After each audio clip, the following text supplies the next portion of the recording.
brothers and sisters. My goodness, it's been a little while since we've shared, hasn't it? And I apologize, but as the old saying goes, life happens. And so I'm prayerful and hopeful that we'll be able to share some more, a little more consistently. Anyway, I want to share something with you today that it's a true story, by the way, and it deals with the question of what's in your hand. When I was a little boy growing up down in South Florida, there was a group of us that used to walk to school together. Well, this was around about the time I was in 5th grade. Many of the roads were not paved, and a lot of times there were no sidewalks, so we walked on grass and rocky roads. And wherever there was a paved road, we walked on that. But also we made what we call shortcuts through the woods. So my friends and I, we would walk to school every morning, and then we would also walk home together in the afternoon. And afternoon time, that was really our social media time, because we would talk about what the teacher said or did not say in school, who got in trouble that day in school. I don't know if you remember, we would talk about who had ice cream that day in school. There was those little round cups and a little wooden spoon that we coveted. And also, majority of us were guys, and so excuse me, ladies, but we would talk and negotiate among ourselves which girl in class we were going to give our Valentine's card to that day. Mind you, we were in 5th grade. Then we would talk about the latest cartoons. But anyway, we would be walking home in the afternoon together, and as I mentioned, we made shortcuts. So one of our shortcuts was through 2 of our neighbors' yards in our neighborhood. One neighbor had a fence around the sides and the rear of the house, so we walked along the side of their yard along the fence until we got to the other neighbor's house that butted up against them. They didn't have a fence, and we just cut across the yard. Well, the neighbor with the fence, they had a dog, a big German Shepherd dog. And this dog was not very friendly, at least to us. And so when we would come walking by, he would charge out at the fence as though he really wanted to eat us up. But in those days, the dogs were chained. Now, before you send your hate mail, let me explain. When I grew up in those days, if you had a large dog and you kept him outside, you had to have a certain height of fence. You had to keep him chained, but he was not abused. The chain was very long. He could get to all of his water, stay up under the shade of the doghouse. So he would come charging out toward the fence. So my friends and I came up with this routine. Right before we got to this house, we would take off and run real fast beside the fence and sprint to see who could get by it the quickest and try to get by it before the dog could really come out and make a ruckus. So we did that every day. Well, this one day, as we were walking home, I was ill. I still remember that day. It was a mild, cold day in South Florida. I remember that brown corduroy jacket I had, and had little black elastic bands on it. But I was ill. I was walking very slow, and I certainly could not run. And so as we got to that particular house where the dog was, my friends, as usual, we got almost to it. He took off and ran beside the fence. But I couldn't run. But there was a big surprise waiting for me. On that particular day, the dog was not chained, and he jumped over the fence.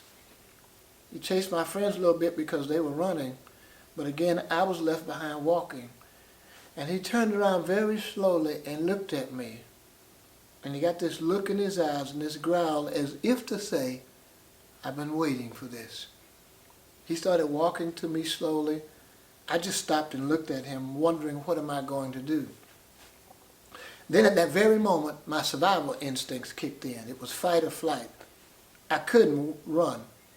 All I had was 2 books in my hand and a notebook. And I'm talking to you again from the theme of what's in your hand.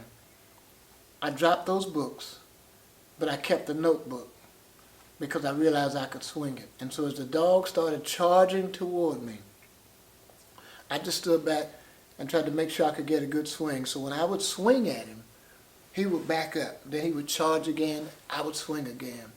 Well, lo and behold, I must have prayed that day, because eventually, I don't know how long it took, but eventually I was lucky enough to get in a swing, and the velocity of it, I hit him on the nose, And he took off running, howling. You know, dogs are very sensitive on the nose. And so I walked on home, and I made it home. Terrorized, horrified, but I made it home. Well, what's the moral of the story? It's this. Some things in life, or life itself, is going to jump the fence at you. I don't care who you are, what your socioeconomic status is, what it's not, rich, poor, it doesn't matter, your ethnicity, it doesn't matter if you're disabled or not. But some things in life are going to jump the fence unexpectedly at us. And the question is, what are we going to do? Fight or flight. Some may be able to flight. You may be able to take off and get away from it. But the majority of us, because it's unexpected, we're going to have to stand there and figure out, what am I going to do? And I've come to encourage you today and say to you that God has given you something unique that's just for you. He's given you some talent, some gifting, some practicality, some theory, something that can help you uniquely on the path of your life.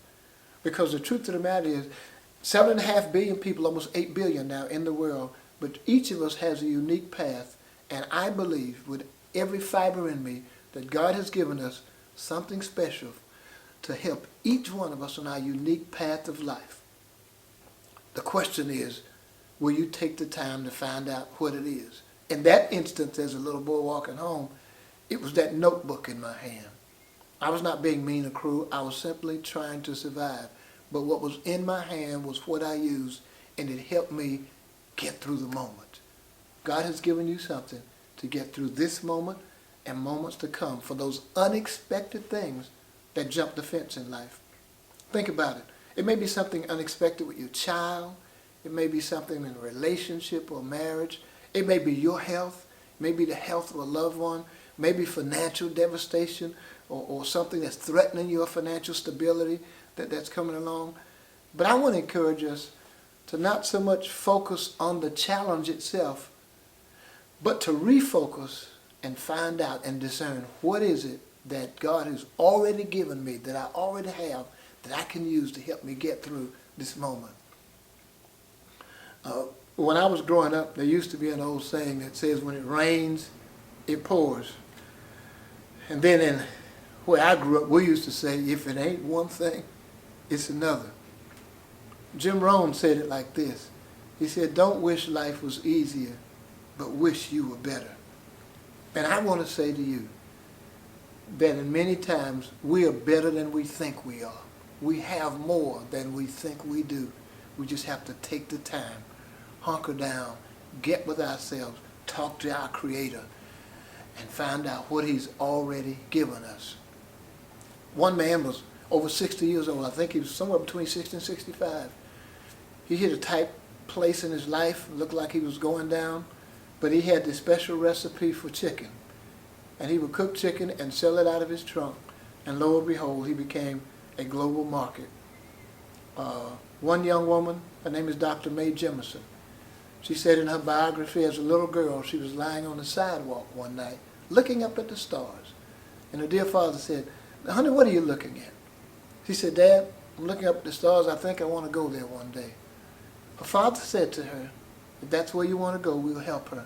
She became an engineer, medical doctor, and the first black female astronaut. There are many other stories, many others. I'm sure you know many others. But my point is that God has given you something that you can use to help you with the challenge.